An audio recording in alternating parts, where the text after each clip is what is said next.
ओम नमो भगवते वासुदेवाय। ओम नमो भगवते वासुदेवाय। ओम नमो भगवते वासुदेवाय।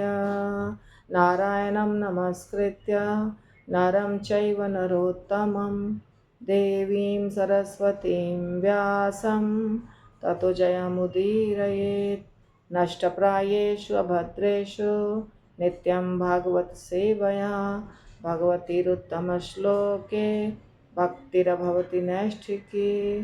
कृष्णाय वासुदेवाय देवकीनन्दनाय च नन्दगोपकुमाराय गोविन्दाय नमो नमः। जय श्री कृष्ण चैतन्य प्रभु नित्यानंद श्री अद्वैत गदाधर शिवासादि गौर भक्त वृंद। हरे कृष्ण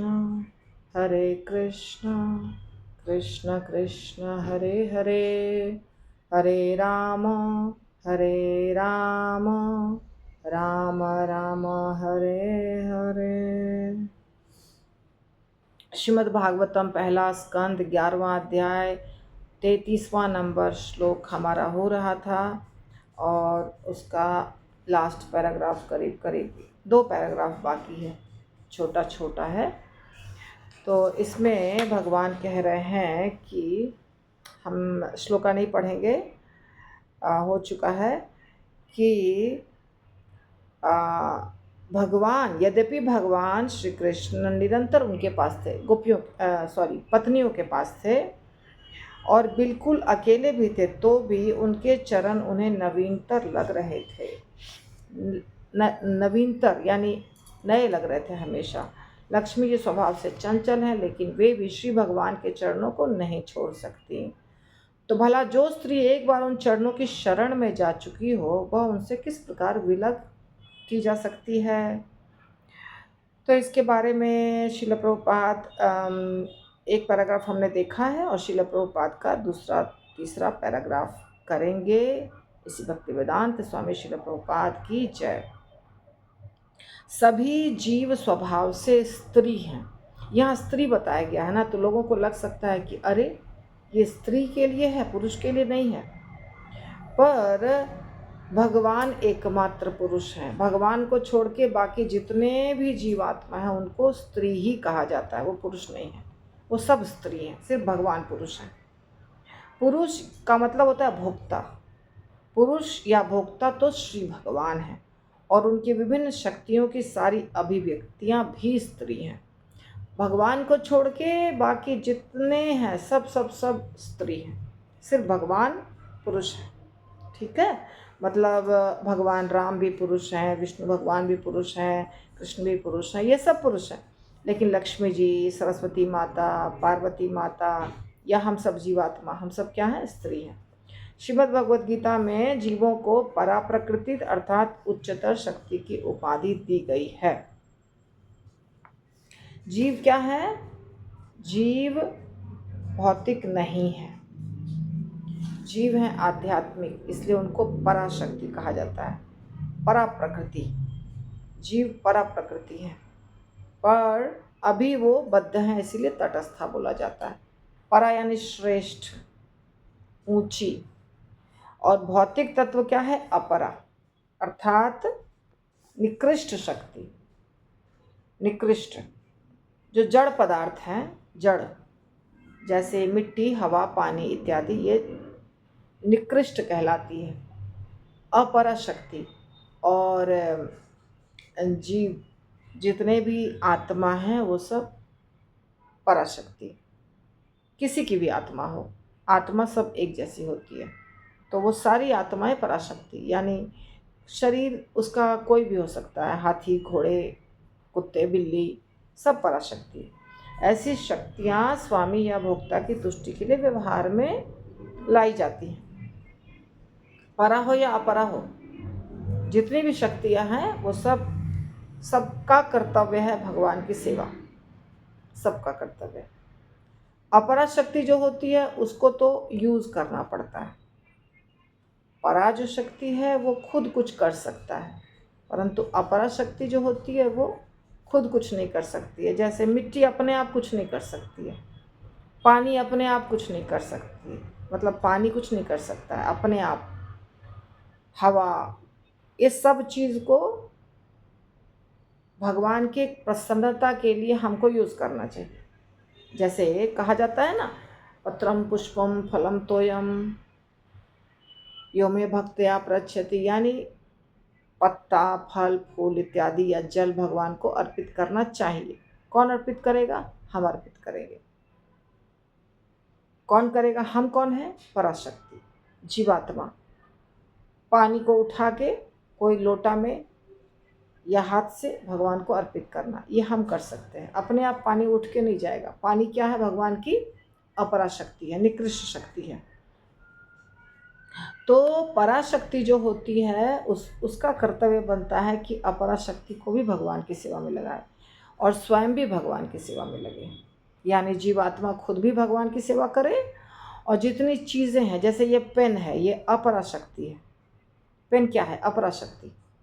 पेन तो पराशक्ति नहीं है, पेन तो निर्जीव है, पर इसको हम क्या करेंगे?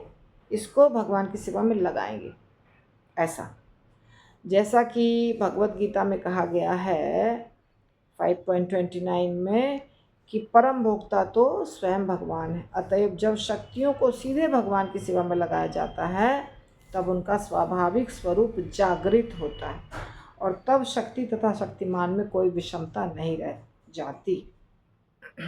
बताया गया है ना कि भगवान भोक्ता हैं, हम भोग्य हैं, और हर चीज़ को भगवान की सेवा में लगा देना है। इसी को कहते हैं उपयोग में लगाने से उसका असली महत्व। जैसे प्रभुपाद बताते हैं कि एक मशीन है, उस मशीन में बहुत सारी चीज़ें हैं, दुनिया भर के पार्ट्स हैं उसके अलग अलग। हम लोग के घर में छोटा मशीन होता है, जैसे सिलाई मशीन है, वॉशिंग मशीन है, कोई भी छोटा मशीन होता है, फिर भी उसको समझने के लिए हमको कोई ना कोई ट्रेन करता है। तो जो बड़ा मशीन है उसमें बहुत सारी चीज़ें, पर मशीन का एक नट भी बहुत कीमती है। वो अगर निकल के गिर जाएगा तो उस मशीन का कुछ भी हो जाएगा। जैसे कल्पना चावला स्पेस में गई थी, जब यहाँ पर था स्पेस क्राफ्ट, तभी उसमें हल्का सा छेद हो गया था, ऐसा मैंने सुना है। इन लोगों ने उतना ध्यान नहीं दिया उसके ऊपर, और वही उनके आकाश में जाकर के बाद में मृत्यु का कारण बना। तो छोटी सी गलती भी बर्बाद कर सकती है मशीन को। तो इसका मतलब मशीन का छोटा सा पार्ट भी बहुत इम्पोर्टेंट होता है। और कब? जब वो लगा हुआ है मशीन में। अगर वो निकल गया है तब नहीं, तब उसका कोई महत्व नहीं है, तब वो किलो के भाव में जाएगा। एक नट है, वो निकल गया है मशीन से, अब वो किलो के भाव में जाएगा। लेकिन अगर नट लगा हुआ है तो उसकी कीमत उतनी ही है जितनी पूरी मशीन की कीमत है, साथ में खड़ा है ना। हम भी अगर भगवान से जुड़े नहीं हैं, बाहर निकले हुए हैं, तो हमारी कोई वैल्यू नहीं है, हम ज़ीरो हैं। मगर अगर हम भगवान में जुड़ गए हैं, भगवान से जुड़े हुए हैं, भगवान के सेवा में जुड़े हुए हैं, तो हमारी बहुत वैल्यू है। जैसे आप देखिए जन्माष्टमी है, जन्माष्टमी में लाखों लोग आ रहे हैं, चलो हज़ारों लोग आ रहे हैं दर्शन करने के लिए, ठीक है, सब दर्शन कर रहे हैं, आ रही है पूरी भीड़, आ रही है दर्शन करके निकल के जा रही है, पूरी भीड़ आ रही है दर्शन करके निकल के जा रही है। पर वहाँ पे कोई व्यक्ति ऑल्टर में है, सब उसको देख रहे हैं, क्योंकि भगवान के ऑल्टर की सेवा कर रहा है वो, इसीलिए भगवान के बगल में खड़ा होने के कारण उसको सब देख रहे हैं। या कोई स्वागत कक्ष में खड़ा है, हरे कृष्णा बोल रहा है, सबको स्पेशल वैल्यू है। कोई स्टेज पे जाके गा रहा है, स्पेशल वैल्यू है। और जो पब्लिक जा रही है वो सब एक समान है, बस जा रही है और आ रही है। तो जो भगवान की सेवा में जुड़ा हुआ है उसका अलग ही महत्व होता है, कहीं भी आप देख लीजिए। इसीलिए उसका असली स्वरूप तब जागृत होगा जब वो जुड़ेगा भगवान से। सामान्यतः किसी नौकरी में लगे लोग सदैव राज्य या सरकार के परम भोक्ता के अधीन कोई पद चाहते हैं। चूँकि श्री भगवान इस ब्रह्मांड के अंदर या बाहर की प्रत्येक वस्तु के परम भोक्ता, अतएव उनकी सेवा में लगना हर्ष का विषय है। एक बार श्री भगवान की सर्वोपरि सरकारी सेवा में लग जाने पर कोई भी जीव कभी उससे मुक्त नहीं होना चाहता। मनुष्य जीवन की सर्वोच्च सिद्धि श्री भगवान की परम सेवा में कोई कार्य प्राप्त करना है। इससे मनुष्य परम सुखी बनता है। तब उसे श्री भगवान से संबंध बनाए बिना चंचला लक्ष्मी को ढूंढने की कोई आवश्यकता नहीं रह जाती, है ना। तो मनुष्य भी जैसे मशीन का हर पार्ट बहुत महत्वपूर्ण होता है, परंतु कब, जब वो मशीन में जुड़ा हुआ है, मशीन से दूर रहा तब नहीं।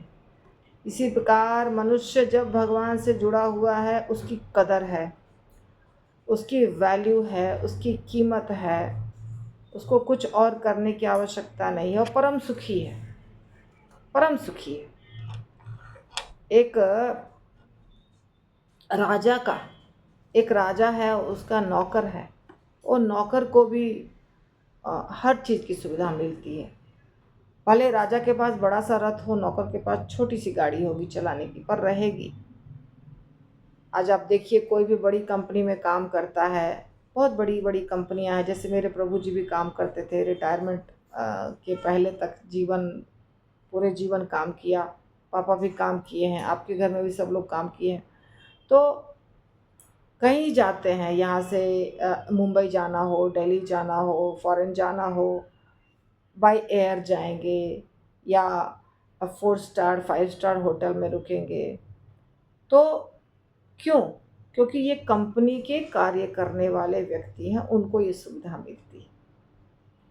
जब तक कंपनी में काम कर रहे हैं तब तक उनको हर जगह बिजनेस क्लास में टिकट मिलेगा, या फिर 5 स्टार होटल में पार्टी मिलेगी, या 5 स्टार होटल में रुकने मिलेगा, जो बड़े बड़े पोस्ट पे हैं।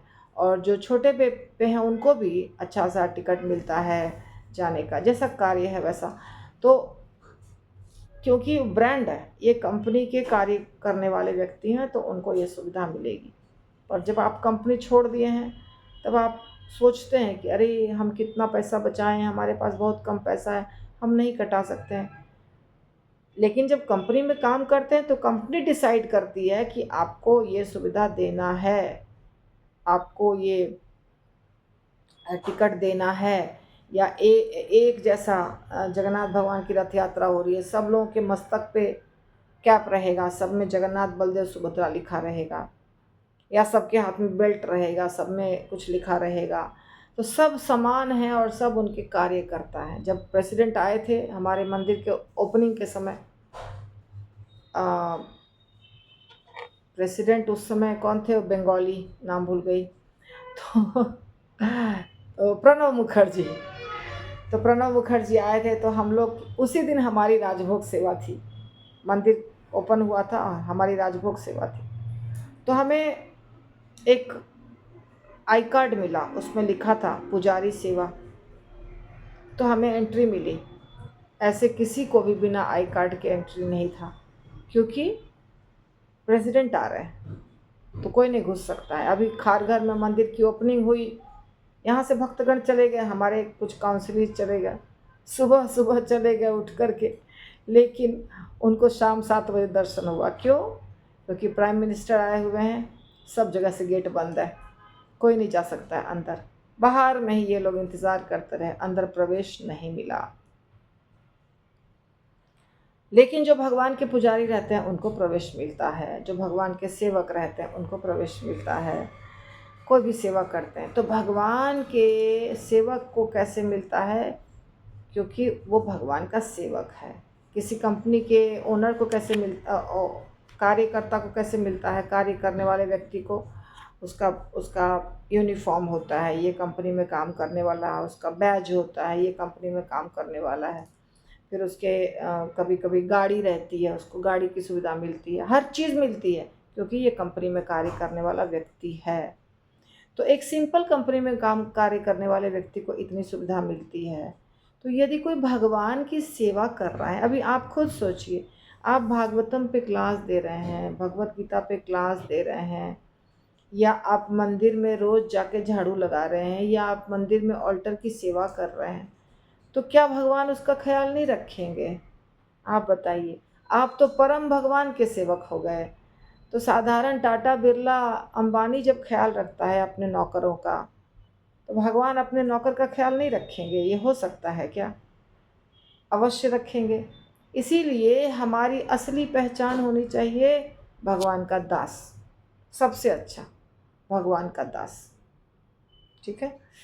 एवं एवं नृपाणाम क्षितिभार जन्मनाम अक्षौहिणी भी परिवृत्त तेजसाम विदाय वैरम श्वसनो यथानलम मिथो वधेनो परतो निरायुधः। एवं इस प्रकार नृपाणाम राजाओं या प्रशासकों के क्षितिभार पृथ्वी का बोझ जन्मनाम इस प्रकार से उत्पन्न अक्षौहिणी भी घोड़ों हाथियों रथों तथा पैदल सैन्य शक्ति द्वारा शक्ति संपन्न परिवृत्त ऐसे परिवेश से गर्वित तेजसाम पराक्रम विधाय उत्पन्न करके वैरम शत्रुता श्वसनः बांसों के पौधों तथा वायु के घर्षण से यथा जिस प्रकार अनलम अग्नि मिथा एक दूसरे के साथ वधेन मारने से ऊपरतः छूटकर निरायुध युद्ध में किसी का पक्ष न करने से पृथ्वी पर भार स्वरूप राजाओं को मारने के पश्चात श्री भगवान को राहत हुई। एक व्यक्ति कह रहे थे, भक्त, उनके घर में मैं क्लास देती हूँ, नया नया भक्त है। एक भक्त का बेटा है, वो अभी जवान है, तो उसको भी भक्ति सीखना है। तो कहता है, माता जी कृष्ण ने अर्जुन का पक्ष क्यों लिया, पांडवों का पक्ष क्यों लिया, दुर्योधन का पक्ष क्यों नहीं लिया? तो ऐसा प्रश्न उठता है लोगों के दिमाग में, भगवान ने क्यों नहीं कौरवों का पक्ष लिया, भगवान ने पांडवों का पक्ष क्यों लिया? ऐसा भगवान किसी का पक्ष नहीं लेते हैं। भगवान उनको उसके जो उनकी इच्छा है। मैं सोचती हूँ कभी कभी कि भगवान कितने बड़े काउंसलर हैं, प्रीचर हैं। सबसे बड़े काउंसलर और प्रीचर भगवान स्वयं है। क्योंकि हम लोग किसी को प्रीच करते हैं तो हम सोचते हैं वो भक्त बन जाए, हम जो बोलते हैं वो कर ले। हम बोलते हैं माला करने तो तुरंत माला पकड़ ले। सारे भक्त चाहते हैं कि हमारे परिवार के सारे सदस्य भक्त बन जाए। सबका ये प्रश्न रहता है, माता जी मेरे प्रभु जी भक्ति करें, माता जी मेरा बेटा भक्ति करे, माता जी मेरी पत्नी भक्ति करे। अपने तो करेंगे पर संतुष्टि नहीं जब तक घर के सारे सदस्य ना कर लें। सबको चिंता यही है कि घर के सदस्य भक्त बन जाएं, और खुद ट्राई करते हैं बनाने का, और जब बनते नहीं हैं तो उनको बहुत परेशानी होती है। बहुत तरह से बोलेंगे बन जाए बन जाए बन जाए, सारा उपाय पूरे जीवन करते रहेंगे कि मेरे पति भक्त बन जाए। पर भगवान किसी को कुछ भी करने के लिए फोर्स नहीं करते हैं, किसी को भी कुछ भी करने के लिए फोर्स नहीं करते हैं। सबसे बड़ा प्रीचर कौन है? भगवान है। वो फोर्स नहीं करते, ज़बरदस्ती नहीं करते हैं। क्या करना है, जो तुमको करना है करो। खुद तुमको अनुभव एक दिन होगा कि ये करना गलत है, इसका परिणाम गलत मिलेगा। सबको देखिए, सांप चाहता है कि किसी को भी काट लें। भगवान ने बोला ठीक है काटो तुम। कैसे? सांप का शरीर दिया है भगवान ने ही उसको। जो मनुष्य आज अगर कोई मनुष्य के शरीर में है और बहुत ईर्ष्या रखता है, उसका अगला जन्म सांप का होगा, प्रभुपाद लिखे हैं। तो भगवान क्यों दिए उसको अगला जन्म सांप का? इसलिए दिए कि तुमको बहुत मन है लोगों को बिना काम का परेशान करने का। तुमको मनुष्य नहीं बनने की ज़रूरत है। तुम सांप बन जाओ और बिना कारण लोगों को काटते चलो। जब वो सांप बनेगा और बिना कारण काटेगा तो क्या होगा? डंडे से उसको लोग मारेंगे। एक बार में सांप नहीं मरता है, मारते मारते मारते मारते उसका मतलब वो मर भी जाता है, फिर भी उसको मारते रहते हैं। पूरा उसका शरीर लहूलुहान कर देते हैं मारते मारते। आप सोचिए उसको कितना कष्ट हो रहा होगा। और जब ऐसा कष्ट होगा, वो उसको सज़ा मिली है। उसको सज़ा मिली है। सांप योनि को ये सज़ा मिली है कि तुमको ऐसे ही मारा जाएगा, सिंपल मृत्यु नहीं होगी तुम्हारी। ईर्ष्यालु होने के कारण, तमोगुणी ईर्ष्यालु। तो भगवान ने, जब हम मनुष्य बने तो भगवान ने हमको दिया, मंदिर दिया, पुजारी दिया, ब्राह्मण दिया, शास्त्र दिया, अच्छा सुंदर शरीर दिया, भोजन दिया, सब कुछ दिया। पर हम बोलेंगे नहीं, हम ये शरीर भी प्राप्त करके क्रोध करेंगे, ईर्ष्या करेंगे, ठगेंगे लोगों को, हर चीज़ करेंगे, गंदा गंदा काम। तो भगवान हमको ज़बरदस्ती नहीं करते हैं, ठीक है तुम ये करने जाओगे, नहीं करने देंगे, नहीं नहीं, करो, जो तुम्हारी इच्छा है वो करो। लेकिन अच्छा ये है, बताते हैं भगवान, अच्छा ये है। बड़े बड़े प्रवचनकर्ता, महाराज, साधु, ये सब बताएंगे ये कार्य करना गलत है, ये कार्य करना अच्छा। घर के बुजुर्ग बताते हैं ये अच्छा है, ये बुरा है। स्कूल के टीचर बताते हैं ये अच्छा है, ये बुरा है। सारा स्कूल का जो किताब है, साधारण किताब, हिंदी, इंग्लिश, मराठी, उसमें भी लिखा रहता है ये अच्छा है, ये बुरा है। कहता है व्यक्ति हमको मालूम नहीं था। कैसे नहीं मालूम था? आप जब जन्म के बड़े हुए, 2-4 साल के, 3 साल के हुए, तभी बताना शुरू किया माँ ने, ये मत करो, ये करो, ये मत खाओ, ये खाओ, ठीक है। माता ने, पिता ने, दादी ने, नानी ने, चाची ने, मौसी ने, सब ने बताया। फिर माता पिता स्कूल भेजते हैं बच्चे को। जो बच्चा बहुत पुराने ज़माने का, किसी को स्कूल नहीं मिला होगा, ये तो बहुत पुरानी बात हो गई, अभी तो सब जगह स्कूल है। फिर स्कूल में टीचर बताते हैं टाइम पे आना है। स्कूल के पुस्तकों में, जो स्टार्टिंग के पुस्तक है उसमें लिखा रहता है सुबह स्नान करना है, स्कूल टाइम पे आना है, किसी को मारना नहीं है, झूठ बोलना नहीं है, किसी को सताना नहीं है। ऐसी छोटी छोटी कहानियाँ होती हैं जिसके माध्यम से शिक्षा मिलती है। शिक्षा मिली, टीचर चेक करते हैं नाखून कटे हैं कि नहीं, बाल कटे हैं कि नहीं, कपड़ा साफ़ है कि नहीं, जूता में पॉलिश है कि नहीं, सब कुछ चेक किया गया। हाँ, ये सब करके बच्चे को बड़ा किया गया, तो शिक्षा तो मिली। भगवान स्वयं खड़े होकर शिक्षा नहीं दिए अर्जुन की तरह, परंतु स्कूल के टीचर ने शिक्षा दिया, माता ने शिक्षा दिया, पिता ने शिक्षा दिया, घर के मेंबर्स ने शिक्षा दिया। आपको जानकारी मिल गई कि ये काम करना गलत है और ये काम करना सही है। अब आप नहीं बोल सकते हैं कि हमको पता नहीं था, पता था। सब पता होने के बावजूद, जैसे कॉलेज पढ़ने जाते हैं बच्चे, अब वो सुबह नहीं उठेंगे। अब उन अपने मन से रूटीन बनाएंगे कि हमको सुबह नहीं उठना है, मम्मी कुछ काम नहीं है अभी, हम क्यों उठें। 9 बजे, 10 बजे, 11 बजे, 12 बजे, 2 बजे, 4 बजे ऐसे उठते हैं लोग। आजकल के बच्चे, उठने का नियम बदल दिया, नहाने का नियम बदल दिया, खाने का नियम बदल दिया, सारा नियम बदल दिया, और लोगों के साथ व्यवहार करने का नियम बदल दिया। और उसके बाद बोलेंगे हमको कष्ट हो रहा है, और कष्ट जब होगा तो उसके जिम्मेदार भगवान है। भगवान ने तो बोला था ऐसा मत करो, परंतु हमने सुना नहीं, तो भगवान कुछ नहीं कर सकते हैं। जो व्यक्ति शिक्षा ग्रहण नहीं करेगा, भगवान उसको कुछ नहीं करते हैं। खुद करो और खुद उसकी सज़ा पाओ। और जब करते करते थक जाओगे तब पता चलेगा ये काम करने से नुकसान होता है, नहीं करना है। उसमें बहुत समय बर्बाद होगा, बहुत सारी योनियों में जाना पड़ेगा, अलग अलग प्रकार के शरीर, क्योंकि मनुष्य शरीर प्राप्त करके अगर कोई नियम नहीं पालन करता है, ठीक है फिर कुत्ता बिल्ली बन जाओ, गधा बन जाओ, सुअर बन जाओ, उसमें कोई नियम नहीं है, और बिना नियम का ही वो योनि चलता है, तो वैसा शरीर मिल जाएगा। उसमें किसकी गलती है?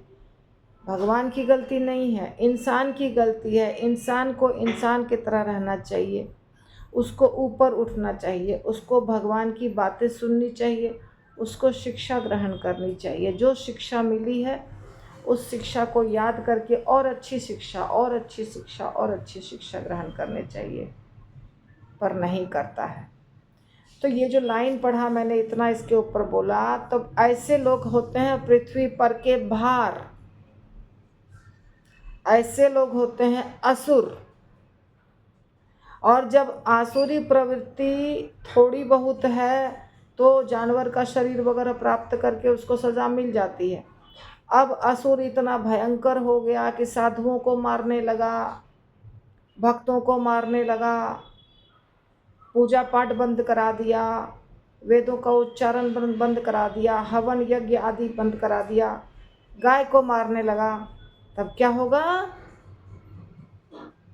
तब भगवान अवतरित होके और सबको काट कूट देंगे एक बार में। तो फिर भगवान की गलती कहाँ है बताइए? तो भगवान मैंने इतना नहीं बोला उस बच्चे को, मैंने बोला कि भगवान तो शांति दूत बनकर गए थे ना कौरव के महल में, मत करो तुम लड़ाई। यहाँ तक कि पांडव भी जाके बोले हमको 5 गांव सिर्फ दे दीजिए, हम आपका राज्य कुछ नहीं हमको चाहिए, आप खाली 5 गांव दे दीजिए, 5 भाई एक एक गांव में खेती करेंगे और अपना जीवन पालेंगे। नहीं दिया ना। तब युद्ध के सिवाय कुछ रास्ता बचा नहीं था। तब युद्ध हुआ। तो भगवान की कहाँ गलती है बताइए? तो भगवान ने सबको मारा, मार करके पृथ्वी पर का भार हो गया हल्का। कैसे हल्का हो गया? असुर जो होते हैं वो भार होते हैं। सबसे बड़ा भार है पाप का भार।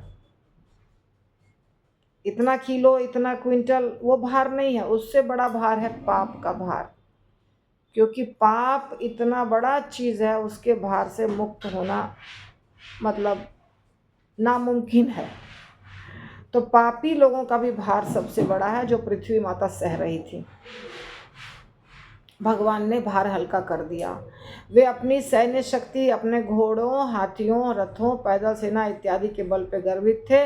युद्ध में श्री भगवान स्वयं नहीं लड़े। उन्होंने बलशाली प्रशासकों में शत्रुता उत्पन्न की और वे आपस में लड़ गए। वे उस वायु के समान थे जो बांसों में घर्षण उत्पन्न करके आग लगा देती है। अभी ये मैं जो बोल रही हूँ, मैं किसी व्यक्ति को नहीं बोल रही हूँ कि कौन व्यक्ति लड़ा कौन नहीं लड़ा। मैंने कॉमन बात बताई आपको कि असुर ऐसे होते हैं और इसलिए उनको उनका हल्का करना होता है भार को। अब यहाँ जो बात हो रही है खास करके भगवान कृष्ण की लीला में, जहाँ भगवान स्वयं नहीं लड़े हैं और सब लड़ाई हो गई है, और लड़ाई हो करके सारे जो दुष्ट व्यक्ति थे उनकी मृत्यु हो जाती है। तात्पर्य में प्रभुपाद लिखते हैं कि जैसा ऊपर कहा चुका है, जीव उन वस्तुओं के वास्तविक भोक्ता नहीं होते जो श्री भगवान की सृष्टि के रूप में प्रकट होती है। श्री भगवान की सृष्टि अपनी सृष्टि में प्रकट की गई प्रत्येक वस्तु के वास्तविक स्वामी और भोक्ता हैं। वास्तविक मालिक कौन है? दुनिया किसकी है? हमने तो दुनिया नहीं बनाई, तो हमारी कैसे हो गई दुनिया? ये दुनिया तो हमने नहीं बनाई, तो दुनिया हमारी हो नहीं सकती है। दुनिया तो बनाई भगवान ने, तो भगवान की दुनिया है। प्रयोग भी उसका भगवान के सेवा में होना चाहिए। होता नहीं है ऐसा। समझदार व्यक्ति जानते हैं दुनिया भगवान की है और भगवान की चीज़ भगवान में ही यूज़ होना चाहिए। तो वास्तविक भोक्ता भगवान है, मालिक भी भगवान है। पर माया के वश में आकर जीव क्या करता है? खुद को समझता है मालिक, खुद को मालिक समझता है और उसके बाद उसका परिणाम उसको भोगना पड़ता है। इसका परपोर्ट बहुत बड़ा है जो हम कल करेंगे। श्रील प्रभुपाद की जय। निताई गौर आनंदे हरि हरि बोल। श्रीमद् भागवतम कथा की जय।